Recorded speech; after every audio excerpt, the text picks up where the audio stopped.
விக்னேஸ்வராய நமக. நம்ம குலதெய்வதாமணியப்ப சுவாமியே நமக. பேரன்பு மிக்க அன்பு நேயர்கள் அனைவருக்கும் ஜோதிடம் முத்துச்சாமியின் இனிய வணக்கங்கள். நீசம் பெறக்கூடிய சுக்கிர பகவானால் சிற்சில சிரமங்களை சந்தித்தாலும் நீச பங்கம் பெறப்போகக்கூடிய யோகம் படைத்த துளாராசி அன்பர்களே, உங்களுக்கு இந்த மாதம் பலாபலன்கள், அதாவது நிகழும் மங்களகரமான ஸ்ரீ குரோதி வருடம் ஆவணி மாதத்திற்கான பலாபலன்கள். முதல்ல கிரக அமைப்பை பார்த்துப்போம். அதன்படி துளாராசிக்கு 5ஆம் இடத்தில் சனி பகவானும், 6ஆம் இடத்தில் ராகு பகவானும், 8ஆம் ஸ்தானத்தில் குரு பகவானும், அவரோடு இந்த மாதம் 9ஆம் தேதி வரை செவ்வாய் பகவான் அமர்ந்திருப்பார். 10ஆம் தேதியிலிருந்து பாக்கியஸ்தானத்துக்கு செவ்வாய் பகவான் வந்து விடுவார். தனாதிபதி பாக்கியஸ்தானத்துக்கு போகிறப்ப தன பாக்கியங்கள் பல்கி பெருகும். லாபஸ்தானத்தில் ஆட்சி பெற்ற சூரிய பகவானும் அவரோடு பாக்கியாதிபதி புத பகவான் இந்த மாதம் 14ஆம் தேதி வரை இணைந்திருப்பார். உங்கள் ராசிநாதனாகிய சுக்கிர பகவான் இந்த மாதம் 9ஆம் தேதி வரை சிம்மராசியில் அமர்ந்திருப்பார். 10ஆம் தேதியிலிருந்து கன்னி ராசிக்கு வந்து விடுவார். கன்னி ராசியில் இந்த மாதம் கேது பகவான் அமர்ந்திருக்கின்றார். அவரோடு 10ஆம் தேதி முதல் சுக்கிர பகவான் உங்கள் ராசிநாதன் வருவார். இந்த மாதம் 15ஆம் தேதி முதல் அந்த இடத்திற்கு அதிபதியான புத பகவானும் இணைந்து விடுவார்கள். இதுதான் இந்த மாதத்துக்கான கிரக அமைப்புகள். நண்பர்களே, முதல்ல இந்த மாதம் ஒரு சுபமங்கல மாதம். அப்போ இந்த மாதத்தில் சுபமுகூர்த்தங்கள் நிறைய வரும். அந்த சுபமுகூர்த்தங்களை பொறுத்தளவுக்கு ஆவணி மாதம் 6, 12, 14, 20, 21, 23 மற்றும் 30, 31 ஆகிய நாட்கள்லாம் இந்த மாதத்தின் சுபமுகூர்த்த நாட்களாக வருகிறது. அடுத்து இந்த மாதத்தில் வரக்கூடிய பண்டிகை அப்படின்னு பார்க்குறப்ப ஆவணி மாதம் 2ஆம் தேதி ஓணம் பண்டிகையும், 3ஆம் தேதி ஆவணி அவிட்டமும், 6ஆம் தேதி வாஸ்து நாளாகவும் சங்கடகர சதுர்த்தியாகவும் வருகிறது. இந்த மாதம் 17ஆம் தேதி சர்வ அமாவாசையும், 22ஆம் தேதி விநாயகர் பெருமானுடைய ஜெயந்தி விநாயகர் சதுர்த்தியும் வருகிறது. அதே போல் இந்த மாதத்தில் 2 சனி பிரதோஷம் வருகிறது. இந்த மாதத்தில் துவக்க நாளாகிய ஆவணி மாதம் 1ஆம் தேதியே சனி பிரதோஷம் வருகிறது. 15ஆம் தேதி மற்றொரு சனி பிரதோஷம் வருகிறது. இதுதான் இந்த மாதத்துக்கான பண்டிகைகள். பொதுவாக இந்த மாதத்தில் நல்ல பலன்கள் நமக்கு கிடைக்குமா அப்படின்னு சொல்லி பார்க்குறப்ப தனாதிபதியாகிய செவ்வாய் பகவான் பாக்கியத்தில் அமரக்கூடிய காலகட்டங்களில் தனபாக்கியங்கள் பல்கி பெருக்கும். அதாவது இந்த மாதத்தில் 9ஆம் தேதி வரை கொஞ்சம் பொருளாதார ரீதியாக குழப்பங்கள் ஏற்படக்கூடிய வாய்ப்பு அல்லது கடனால் சில பிரச்சனை ஏற்படக்கூடிய வாய்ப்புகள் நடக்கும்.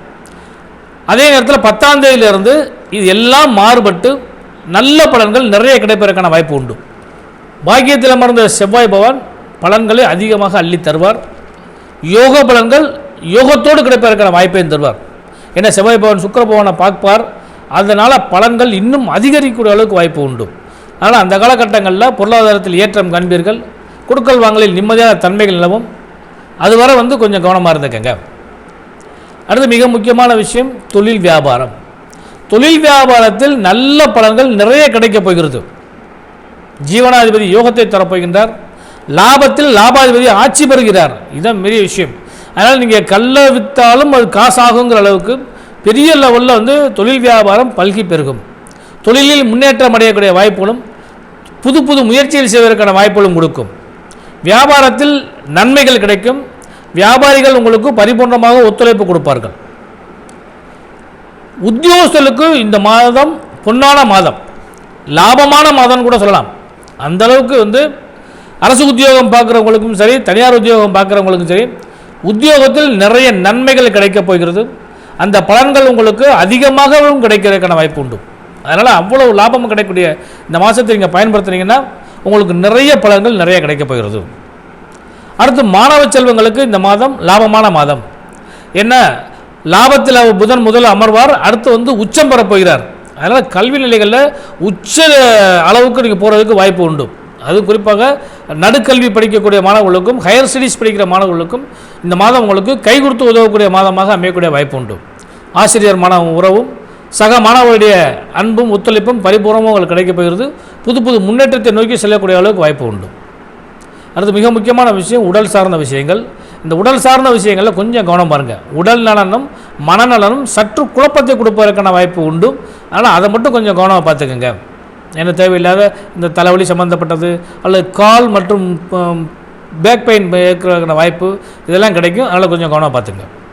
அடுத்து சுபமுகூர்த்தத்தை எதிர்பார்த்து காத்திருக்கக்கூடிய துளாராசி என்பவர்கள் அனைவருக்குமே இந்த மாதம் முழுவதும் சுப செய்திகள் நிறைய கிடைக்க போகிறது. குறிப்பாக சொல்ல போனோம்னா சுபமுகூர்த்த நாட்கள் நிறைய இருக்கனால சுபமங்கலத்தை பேசுவதற்கும் உறுதி செய்வதற்கும் இறுதி செய்வதற்குமான வாய்ப்புகள் கூட இந்த மாதத்தில் உங்களுக்கு நிச்சயமாக கிடைக்கும். அடுத்து பெண்களுக்கு கணவன் மனைவி உறவு பலப்படும். இதுவரை இருந்து வந்த குழப்பங்கள்லாம் மாறி அந்யோன்ய பாவங்கள் அதிகரிக்கும். கணவரால் மனைவிக்கும் மனைவியால் கணவருக்கும் ஆதாயங்கள் அதிகரிக்கக்கூடிய அளவுக்கு வாய்ப்பு உண்டு. வெளியிடங்கள் அல்லது சுற்றுலா ஸ்தலங்களுக்கு செல்வதற்கான வாய்ப்புகளோ ஆலயங்களுக்கு செல்வதற்கான வாய்ப்புகளோ அதே போல் உறவினர்களுடைய விசேஷங்களுக்கு செல்வதற்கான வாய்ப்புகளோ இந்த மாதத்தில் நிச்சயம் உங்களுக்கு கிடைக்கும். இவற்றையெல்லாம் பயன்படுத்திக்கொள்ளுங்க. இதுவரை இருந்து வந்த தேவையில்லாத மனக்குழப்பம் பிரச்சனைகள் எல்லாம் மாறி நல்ல அந்யோன்ய பாவங்கள் கிடைப்பதற்கான வாய்ப்பு உண்டு. அதே போல் சுபமங்கலத்தை எதிர்பார்த்து காத்துக்கூடிய பெண்களுக்கெல்லாம் சுப செய்திகள் கிடைக்கும். குறிப்பாக மனம் விரும்பிய மணாளன் கிடைப்பான். மங்கள யோகங்கள் கிடைக்கும். புத்திரபாக்கியங்கள் கிடைக்கும். வீடு வண்டி வாகன யோக சேர்க்கைகள் கிடைக்கும். தொழில் ரீதியான முன்னேற்றத்தை அடைவீர்கள். வியாபாரத்தில் லாபத்தை அடைவீர்கள். குறிப்பாக அழகு கலை சார்ந்தது, கலைத்துறை சார்ந்தவர்களுக்கு, விளையாட்டுத்துறை சார்ந்தவர்களுக்கு, ஆடை ஆபரணங்கள் துறை சார்ந்த அனைவருக்குமே நல்ல பலன்கள் நிச்சயமாக கிடைக்கப் போகிறது. இவற்றெல்லாம் பயன்படுத்தினால் இந்த மாதம் முழுவதுமே உங்களுக்கு பயனுள்ள மாதமாக அமையும். இந்த மாதத்தில் நீங்கள் வழிபட வேண்டிய தெய்வம் சொல்லி பார்க்குறப்ப குறிப்பாக ஓணம் பண்டிகை வருகிறது, ஆவணி அவிட்டம் வருகிறது. இறைவனை வழிபாடு பண்ணுங்கள். சங்கடகர சதுர்த்தியில் விநாயகர் பெருமாளை வழிபாடு பண்ணுங்கள். அமாவாசை திதி வருகிறது, முன்னோர்களை வழிபாடு பண்ணுங்கள். விநாயகருடைய ஜெயந்தி ஆகிய விநாயகர் சதுர்த்தி வருகிறது, விநாயகர் பெருமானை வழிபாடு பண்ணுங்கள். இந்த மாதத்தில் 2 சனி பிரதோஷம் வருகிறது. நந்தியம் பெருமானை சிவபெருமானை வழிபாடு பண்ணுங்கள். எல்லா விதமான நன்மைகளும் உங்களுக்கு ஒரு சேர கிடைக்கும். ஜோதிடரின் இனிய நல்வாழ்த்துக்கள்.